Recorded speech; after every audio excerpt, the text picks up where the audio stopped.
namni yoona ani YouTubera ta'e namni yoona narrabsini anaani YouTube waan anu jedhe natti fakkaatu arraban barbaada. Arrafamuun barbaada. Atis gatii arrafamtee fi anis faana arrafamuu barbaade piraankii isa laga keessattis irratti hojjedhe isanii mana keessattis mana kooti badi jedhee sirratti hojjedhe arrafamuu barbaadeni.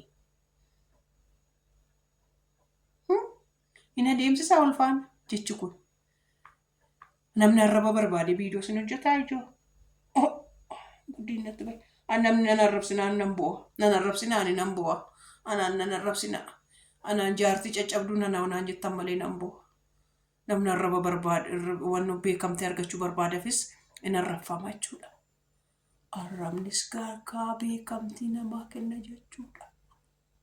Achi immoo irra darbee immoo jechuudha. Daawwattoota koo.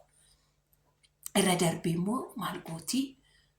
Eega walitti kufanii olaammatanii walitti araaramne jedhanii jechuudha. Har'a immoo gatuma dhukkubsattee sibiilittiin as keessa jirtuuf malee har'a immoo yoo xiinxaltanii ilaaltan ishiin suni garaadha. Yeroo darbe fayyootu garaadha dhiifaman goone. Har'a immoo jiraa sodaa dhiifama jette sabboontuun. Malee garaa irraa dhiifaman jenne sabboontuun. Maal jette teessee fayyoon mataa jabaatti ishiitiin in ariifattisii mataa jabaattisii abbaa kakuushaa itteen jiraadhaan mataa jabaatti itteen mataa jabaattii kanaaf jette. Lammaffaa jette ishiin kun immoo qoruudhaaf jettee jechuudha. Amma ishiin kun immoo amma minaaftii amma dhuguma jiraa jaalatte immoo dhuguma jiraan jibbine jettee jiraatti rarraatee ishii fuulduratti gixximitti gooteetti marmiteetoo dhungatte. Ishiin kun immoo akkasuma jettee garaa ani piraankii dhabar ani akkasuma piraankii dhaetti odoo keessa ishii gubatu piraankii dhae waan hundumtu waan garaa isaa hojjetee bara kana faranjiin piraankii jedhee jalqabeennaan waan garaa isaa hojjetee hundumtuyyuu piraankii jedha. Waan garaa isaa haasa'eetu hundumtuu piraankii jedha. Ani naman hin jaalanne ishiin kun immoo maal ittis dhufte ani naman hin jaalanne koo maqaa isaayyuu hin dha'u. Maqaa isaayyuu akkas jedhee maquma isaayyuu lafaan kaasu. Gatiin ishii jaaladhuufan maaliif jibbita ree silas koo maaliif jibbita?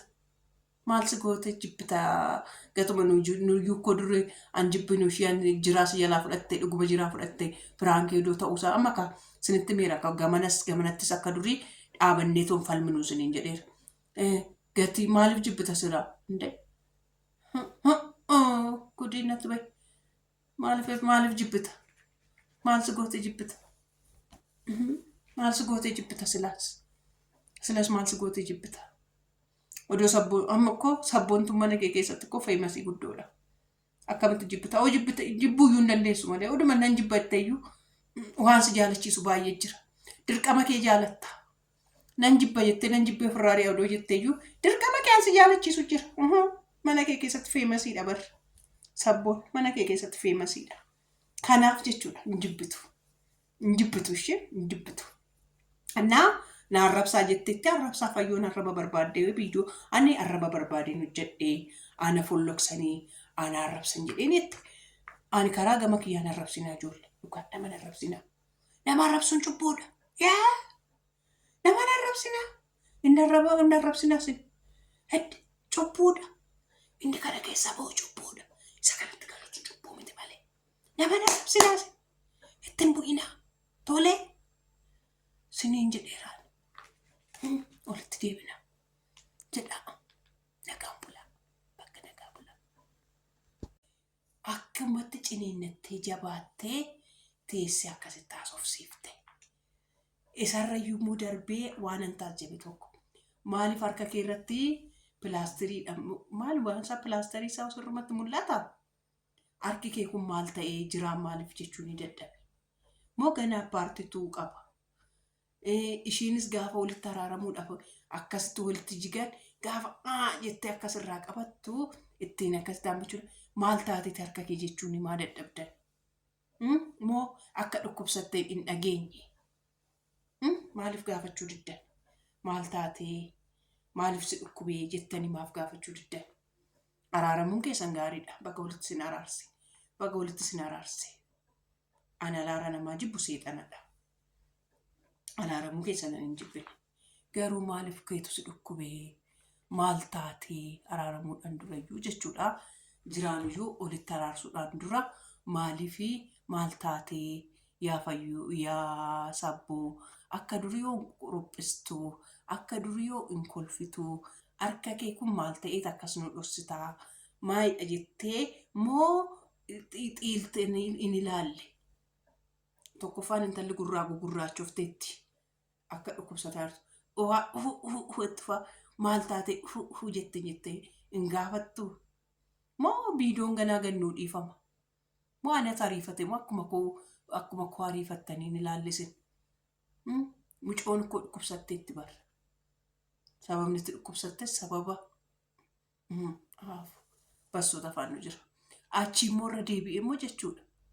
Ani hoggaa na arrabsan nan boo'ayu yuutuubara ta'ee nama naar lakka namni si arrabaaf isin hojjetaayi. Ani biidoon hojjedhee arrafamuu barbaadeeni. Biidoon arrafamaaf isin hojjetamaayi. Daawwattoota koo.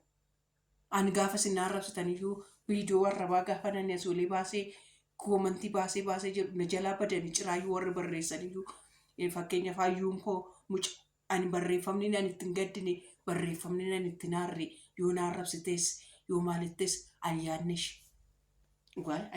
xeenxaltu ani fira kooyyuu ta'uun ooltu dhugaa rabbii odoon gaafa xeenxalattiisan barbaade ishii qofadha likkii koo annatti immoo yoon balleessiteetti warri kaan garuu fakkeessuyyuudha. Naar arraba barbaadeen biidoo piraankii akkasii mana keessaa ari'ee gadi baasee arraba barbaadeen dhiifama baafachuuf caakkatti fuudhee deemee. Kunoo caakkatti inni fuutee deemtee lafaan dhoofte qofaa qabsiisee mucaa kunoo tasa qaayyaa jirti. Ajaa keessatti lafaan dhoofte. Ajaa keessatti lafaan dhoofte dhageessaniittu marfee 10 waraannataa jira jetteetti. Dhageessaniittu. Namni akkamitti arraba barbaada? Akkamitti namni arraba barbaada biidoo hojjetu? Ani arraba barbaadafan biidoo hojjedhee. Maal jechuudhaaf hayyuu? Akkamitti namni arraba barbaada? Akkamitti namni arrafamuu barbaada? Maal waan gaarii meeqatu jira? Waan gaarii meeqatu jira? Maal waan gaariin hojjettu? Dhattee indoomii fayyoonii laphee dhiifamaa qabdii mucoo waan hundumaa akkasittiin jettee waan akkasii indoomaan koo piraankichi koo piraankii kootiin sa'ee dhugaa. Namni mana dhugaa ishee walitti dubbachuuf jechuudha. Dhugaa ishee walitti dubbachuuf namni mana kee dhufee biidoo waraabbatus namni mana keetti dhufus ana qofa ture. Indoomii keessa saqqeeqimii waan ittiin buggaafattee tobaaftu dhabdee anaaf ergaayyuu dabarfattee sa'ee dhugaa.